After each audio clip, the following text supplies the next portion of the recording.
guys, it's me again, Douglas. Man, I had kind of a crazy day at school today.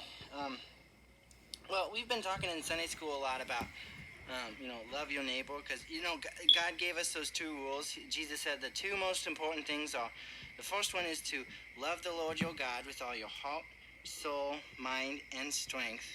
And the second is like it. It's love your neighbor as yourself. And, well, I've been thinking a lot about what that means to love your neighbor. Because today, I was at school and I was late for class, or I was about to be late for class.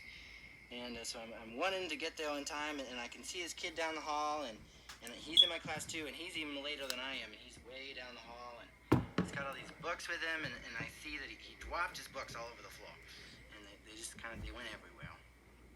And I thought, well, I maybe should go help him, but if I don't go in right now, I'm going to be late, and the teacher's going to get mad at me. So I just decided to go in and sit down and not get in trouble, and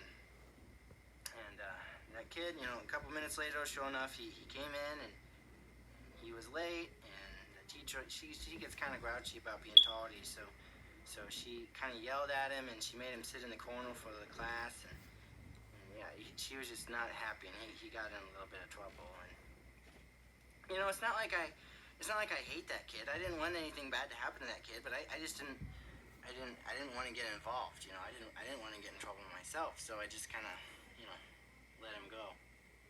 But the thing that I've been thinking about is that when it says to love your neighbor, it's not the same as saying don't hate your neighbor. Because not hating somebody is not at all the same as loving somebody. If you love somebody, it's not like a passive thing. It's not about what you don't do. It's not like you say, oh, well, I love you, so I'm not gonna push you in that puddle. It's I love you, so I'm gonna pull you out of that puddle. It's not about just saying that you hope somebody that somebody comes to help them, or you hope that things work out for them. It's that you do something, you help them.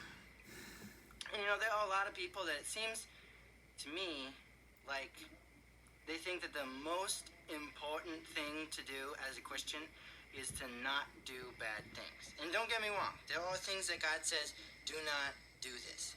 And we're not supposed to do that. That's very important not to do that. But it's not the only thing to not get in trouble. Because if that was true, if the most holy thing that you could do was never do anything bad, then the most holy thing in all of creation, the holiest thing, would be a rock. It'd be a little pebble.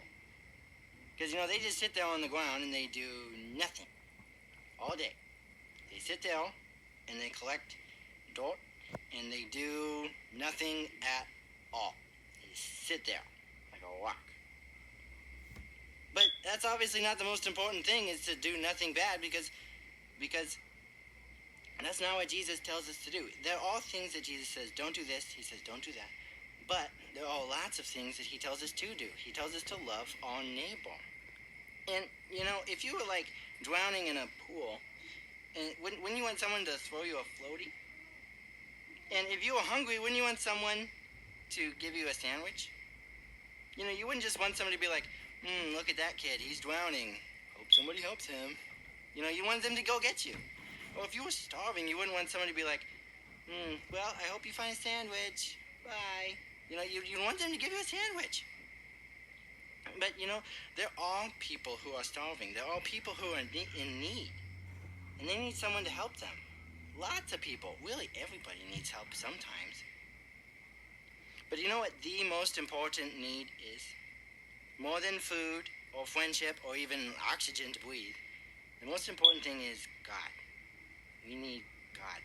Both here on earth and then after we die as well. Life without God is the worst thing that can happen to you. Bottom line. And so next time you think to yourself, I hope somebody helps out that guy over there. I hope somebody helps him pick up his books or gives him a sandwich or something. Or next time you think, well, I hope somebody tells my friend about Jesus. Don't just hope. Be that somebody. It might be scary, and it might be inconvenient, but it's the right thing to do. And it's what you would want someone to do for you. And most importantly, it's what God wants you to do for someone else.